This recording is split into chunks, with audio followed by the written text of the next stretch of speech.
Guys, நீங்களும் உங்க ஃப்ரெண்ட்ஸும் சேர்ந்து ரொம்ப தூரம், அதாவது நார்த் ஈஸ்ட் மணாலி அந்த அளவுக்கு தூரமா எங்கேயாச்சும் ட்ரிப் போகணும்னு பிளான் பண்ணிருக்கீங்களா?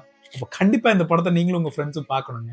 இந்த படம் ஸ்டார்ட் ஆனதுமே 4 ஃப்ரெண்ட்ஸ் சேர்ந்து இவங்க ரொம்ப நாள் ஆசையான மணாலி ட்ரிப் போகணும் அப்படின்னு சொல்லிட்டு ட்ரெயின் ஏறி மணாலி கிளம்பிடுறாங்க.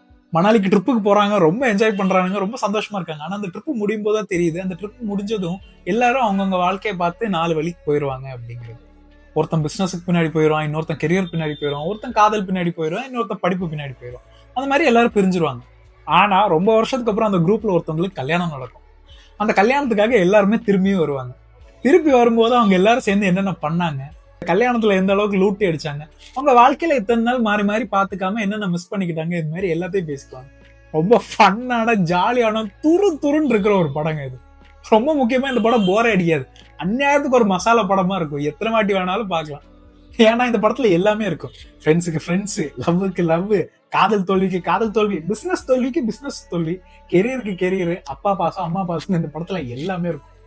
ஹிந்தில நிறைய படம் இருந்தாலும் ஒரு 10-15 படம் தாங்க மறுபடியும் மறுபடியும் பார்க்கலாம் அப்படின்னு சொல்ற அளவுக்கு இருக்கும். அதுல கண்டிப்பா இந்த படம் இருக்கும். இந்த படத்தோட பேரு ஏ ஜவானி ஹே தீவானி. இந்த படம் யூடியூப்ல இருக்கு, நெட்ஃபிளிக்ஸ்ல இருக்கு, அமேசான் பிரைம்ல கூட இருக்கு. கண்டிப்பா நீங்களும் உங்க ஃப்ரெண்ட்ஸ் போய் பாருங்க, மஜாவா இருக்கும். பார்த்துட்டு வந்துட்டு படம் எப்படி இருக்குன்னு சொல்லுங்க.